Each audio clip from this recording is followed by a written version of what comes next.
Bien le bonjour les amis. Eh bien, je vais vous faire voir quelque chose aujourd'hui. Je suis assez étonné. En fait, depuis quelque temps, j'avais un lilas des Indes qui ne poussait pas. D'année en année, il mourait et puis il renaissait, il remourait, il renaissait. Donc en fin de compte, il ne prenait jamais d'envergure. Et puis un jour j'en ai eu marre, je suis passé dessus avec la tondeuse. Et puis voilà, et c'était justement au printemps. Et puis regardez ce qui se passe. Eh bien, ne voulant pas mourir, le lilas des Indes, il est ressorti une nouvelle fois. Sauf que je suis bien passé dessus. Et puis, je me suis dit, on va faire quelque chose. Et ben voilà.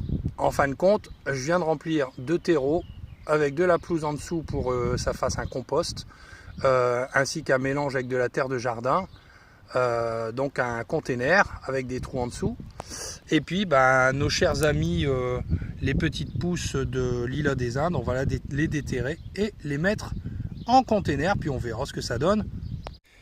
Alors je me dis, on va quand même lui laisser sa chance.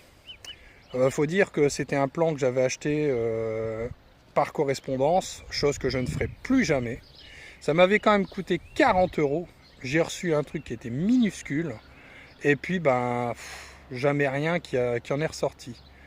Donc on va lui laisser sa chance, on va le mettre en container et puis advienne qui pourra, on verra ce que ça va donner dans les années à venir, mais on le rentrera tous les ans dans la serre de manière à ce qu'en hiver il puisse se poser. Et quand il aura atteint, mais seulement quand il aura atteint une certaine taille, alors là je verrai pour le remettre en pleine terre. Mais alors là vraiment, le truc que j'avais reçu, s'il faisait 10 cm grand maximum, c'était bien. Donc véritablement, si j'ai un conseil à vous donner, il y a certaines enseignes, mais je ne la citerai pas, que j'éviterai désormais. Voilà. Petit conseil à vous, je rempote et je vous fais voir.